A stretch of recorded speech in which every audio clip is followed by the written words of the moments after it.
Mukunda jewellery Hanamkonda ప్రారంభోత్సవ offer flat 20% VA December 14 నుండి 22 వరకు. హాయ్ హలో నమస్తే, welcome back to iDream media. ఈరోజు మనతో ఉన్నారు సర్టిఫైడ్ ఫైనాన్షియల్ ప్లానర్ అయిన రామచంద్రమూర్తి గారు. అలాగే స్టాక్ మార్కెట్ అనలిస్ట్కి సంబంధించి ముఖ్యంగా ఈరోజు అప్డేట్ ఏంటో తెలుసుకుందాం. Hi sir. హాయ్ అండి. Sir, right now market situation ఒకసారి చెప్తాను. అండ్ ముఖ్యంగా సెన్సెక్స్ వచ్చేసి -1176 పాయింట్స్తో 78,041 దగ్గర ఉంది. అవునండి. నిఫ్టీ వచ్చేసి -364 పాయింట్స్తో 23,587 దగ్గర అయితే ఉంది. అవును. చాలా రీజన్స్ అయితే ఇంపాక్ట్ చేస్తున్నాయని చెప్పేసి మాట్లాడుకుంటున్నారు బయట.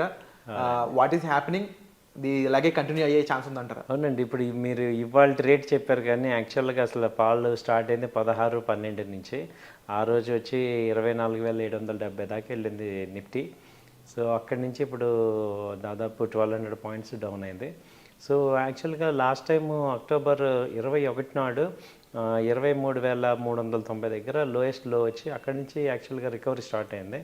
సో అప్పుడు హై వచ్చి మళ్ళీ 5/12/2024 నాడు ఇది 24,830 దాకా వెళ్ళింది సార్. సో అక్కడ మేము మార్కెట్ ర్యాలీ స్టార్ట్ అయింది, ఓకే కన్సల్టేషన్ అయింది. అంతకుముందు మనకి ఆల్ టైమ్ హైస్ నుంచి ఫాల్ అయింది కదా, గత 3 నెలల నుంచి కూడా ఫాల్ అయింది. సో 3 నెలల నుంచి ఫాల్ అయింది ఒక ఎత్తు, ఈ వారం రోజుల్లో ఫాల్ అయింది ఒక ఎత్తులాగా ఉంది. ఎందుకంటే ఇప్పుడు నెక్స్ట్ లెవెల్ ఇది లాస్ట్ టైంలో కనుక 23,330 కనుక కట్టిందంటే ఇంకా హెవీ, ఇక అది కరెక్షన్ మోడా లేకపోతే క్రాషా అనేది అర్థం కాకుండా ఉంది. సో ప్రజెంట్ అయితే నిఫ్టీ అయితే 23,587 సపోర్ట్ ఆగింది ఉంది. సో ఎక్స్పెక్టెడ్ ఏంటంటే ఇంకో 200-300 పాయింట్స్ డౌన్ అయితే ప్రీవియస్ సపోర్ట్స్ దగ్గర కనుక ఆగితే కొంచెం మనకి రిలీఫ్ వచ్చినట్టే. అయితే ఈలోపు డిసెంబర్ ఎండ్ కూడా దగ్గరలో ఉంది కాబట్టి, ఎక్స్పైరీ కూడా నెక్స్ట్ వీక్ ఉంది కాబట్టి జనరల్గా ఏమవుతున్నాయంటే ఇది క్రిస్మస్ అని అనుకుంటున్నాం. సో ఇప్పుడు మన ఇండియన్ మార్కెట్స్కి జనరల్గా జనవరి నుంచి బడ్జెట్ ర్యాలీ ఇవన్నీ స్టార్ట్ అవుతాయి కాబట్టి ఇది ఒకటి బై అండ్ డిప్స్ లాగా ఛాన్సెస్ కనబడుతున్నాయి. ఎందుకంటే ఇప్పుడు ఈ మంత్ ఎండ్కి ఇంకా 4-5 రోజులే యాక్టివ్ డేస్ ఉన్నాయి కాబట్టి, ఎటు 25th క్రిస్మస్ అలా ఉంది, సెలవు హాలిడేస్ అలా ఉన్నాయి. సో ఏంటి రీజన్స్ ఎందుకు ఇలా అవుతున్నాయి అని ఆలోచిస్తుంటే జనరల్గా చాలా రీజన్స్ చెప్తున్నారు కానీ మాకు అనిపిస్తుంది ఏంటంటే ఎక్కువ వాల్యూమ్ లేకపోవటం వల్ల కూడా విపరీతంగా అప్ అండ్ డౌన్స్ అవుతుంటాయి. జనరల్గా ఈ ఎఫ్ఐఎస్ డిఐఎస్ ఎక్కువ పార్టిసిపేట్ చేయరు లాస్ట్ 10 days. దాంతో ఏమవుతుందంటే వాల్యూమ్స్ ఉండవు కాబట్టి up and downs one side అయిపోతాయి. సో ఇది ఒక మేజర్ రీజను. ఆ తర్వాత ఫెడ్ వడ్డీ రేట్లు తగ్గించారు బాగానే ఉంది కానీ నెక్స్ట్ ఇయర్ అలాగే హాకిష్గా చెప్తున్నారు. అది ఒకటి సెంటిమెంట్ నెగిటివ్గా తీసుకుంది యూఎస్ మార్కెట్స్. అలాగే అక్కడ ఈ డాలర్ ఇండెక్స్ ఒకటి విపరీతంగా పెరగటం, బాండ్స్ రేట్లు బాగా పెరగటం వల్ల ఈ అవుట్ సైడ్ మనీ అంతా యూఎస్కి వెళ్తుంది. అలాగే గవర్నమెంట్ చేంజ్ అవుతుంది. అందులో రిపబ్లికన్స్ నుంచి డెమోక్రాట్స్ నుంచి రిపబ్లికన్స్కి పార్టీ గవర్నమెంట్ చేంజ్ అవడంతో వాళ్ళ ఒపీనియన్స్ థింకింగ్ అంతా కూడా మారుతున్నాయి కాబట్టి జనరల్గా గ్లోబల్ మొత్తం కొంచెం అన్సర్టనిటీ ఉంటుంది. ఈ యూఎస్లో కొంచెం స్టెబిలిటీ వచ్చేదాకా అన్ని మార్కెట్స్ కూడా ఎఫెక్ట్ అవుతున్నాయి. మన ఒక ఇండియానే కాదు, అటు యూఎస్ ఏషియన్ మార్కెట్స్ కానీ అటు ఇది యూరోప్ మార్కెట్స్ కూడా ఇలాగే ఒక రకంగా ఉంటుంది కదా. ఎందుకంటే 4 years యూఎస్ ఒక సిస్టంలో వెళ్ళిన వాళ్ళు ఇప్పుడు ఇంకొక ట్రంప్ ఆల్రెడీ మనం చూస్తే ఆయన యొక్క పాలసీ ఏంటనేది. సో అలాంటి యాక్టివ్గా ఉంటారు కాబట్టి ఆయనవి అడ్జస్ట్ అవ్వటానికి కొంచెం టైం తీసుకుంటుంది వరల్డ్ అంతా కూడా. అది కాకుండా ఇంకా మళ్ళీ వార్స్ అలాగే కంటిన్యూ అవుతున్నాయి. బట్ రష్యన్ మొన్న న్యూస్ ఇచ్చారు, ట్రంప్తో మేము అయ్యేటట్టు ఉంది, క్లోజ్ చేస్తామనేది. ఇవన్నీ కూడా నెక్స్ట్ ఇప్పుడు బైడెన్ గారు వెళ్ళేటప్పుడు కూడా కొన్ని కఠినమైన నిర్ణయాలు, అన్ఎక్స్పెక్టెడ్ డెసిషన్స్ తీసుకుంటున్నారు, అవన్నీ కూడా ఎఫెక్ట్ అవుతున్నాయి. సో ఈ ఆల్రెడీ ఈ 2 వార్స్ రెగ్యులర్గా మనకి అటు వెస్ట్ ఏషియాను ఇటు ఈస్ట్ 2 వార్స్ ఎఫెక్ట్ అవుతున్నాయి కాబట్టి ఇవన్నీ మనకి ఇండియాలో ఎఫెక్ట్ అవుతున్నాయి సార్. అండ్ సార్, అలాగే హై వాల్యుయేషన్స్ కానీ ఎఫ్ఐఎస్ కూడా రెజ్యూమ్ చేశారు సెల్లింగ్, అండ్ ఇలాంటి ఎన్నో రీజన్స్ ఉన్నాయి.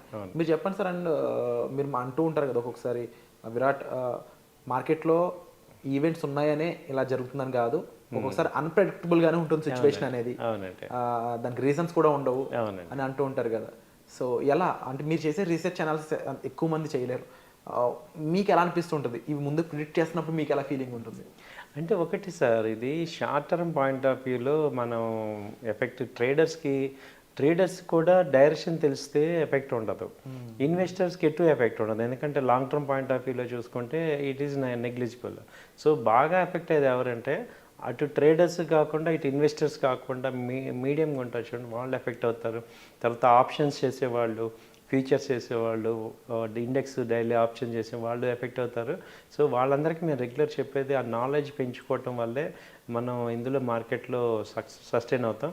సో వాళ్ళని ఏంటంటే ఇది ఒక పెద్ద సముద్రం, ఇది ఏం లేకుండానే తుఫాన్లు ఇవన్నీ వస్తూ ఉంటాయి. కాబట్టి స్టాక్ మార్కెట్ అనేది అన్సర్టనిటీ దీన్ని మనం యాక్సెప్ట్ చేసి దీన్ని ఎలా డీల్ చేయాలనేది మనం నేర్చుకోవాలి. ఇప్పుడు ఇవాళ ట్రంప్ ఎఫెక్ట్ అవ్వచ్చు, రేపు ఇంకోటి అవ్వచ్చు, ఎల్లుండి ఇంకోటి అవ్వచ్చు, ఏదో ఒకటి జరుగుతూనే ఉంటాయి.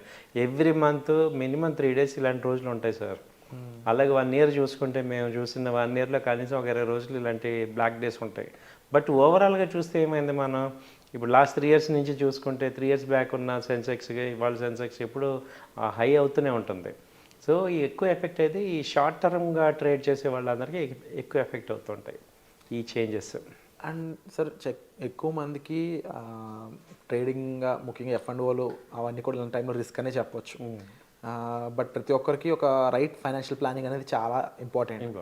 ఆ ఇన్వెస్ట్మెంట్స్ పరంగా అది ఇంకా ఇంపార్టెంట్. ఎక్కువ మన దాంట్లో ఏంటంటే ముందు ఖర్చులు, తర్వాత సేవింగ్స్, ఆ తర్వాత మిగిలిన ఇన్వెస్ట్మెంట్స్ అని చూస్తారు. ఆ ప్యాటర్న్ అనేది మారాల్సి ఉంటుంది. అండ్ ముఖ్యంగా మార్కెట్స్ ఇలా ఉన్న టైంలో యాజ్ ఎ ఫైనాన్షియల్ ప్లానర్గా and as a senior research అనలిస్ట్గా మీ హెల్ప్ అనేది ఏ విధంగా ఉంటుంది? మిమ్మల్ని రీచ్ అవుట్ అవ్వడం ద్వారా వాట్ ఆర్ ద డిఫరెన్సెస్? ఎలా ఉంటాయంటే అండి, ఇప్పుడు మేము చెప్పేది ఏంటంటే, ఇప్పుడు ఇలాంటి ప్యానిక్ డేస్లో అందరం ఆల్రెడీ మీరు ఎవరైనా స్టాక్స్ కొనుక్కుని ఉన్నవాళ్ళు, ఈక్విటీ కొనుక్కున్న వాళ్ళు ఈ టైంలో ఏమవుతారంటే ఉన్న అన్నీ కూడా అమ్మేసుకుంటారు. సో అలా ఎప్పుడు చేయొద్దు. ఆల్రెడీ ఉన్న స్టాక్స్ని ఉంచుకోండి. అది క్వాలిటీ స్టాక్స్ అనేది మీకు అర్థమైనప్పుడు ఉంచుకోండి. అలా కాకుండా ఇప్పుడు నేను అన్క్వాలిటీ స్టాక్స్ కనుక తీసుకుని ఉంటే ఇప్పుడు ఇలాంటి వాటిల్లో ఏమవుతుందంటే అక్కడ వాటి నుంచి ఎగ్జిట్ అయ్యి మంచి క్వాలిటీ స్టాక్స్లోకి ఎంటర్ అవ్వచ్చు. సో కొన్ని మంచి కంపెనీస్ అవి తక్కువ రేట్లో ఉన్నప్పుడు ఈ కంపెనీస్ ఫాస్ట్గా మూవ్ అవుతాయి కాబట్టి అలా షిఫ్ట్ అవ్వాలి, పోర్ట్ఫోలియోని షిఫ్ట్ చేసుకోవటం. ఇలాంటివి మీరు చేసుకునేటప్పుడు మా హెల్ప్ తీసుకోవచ్చు.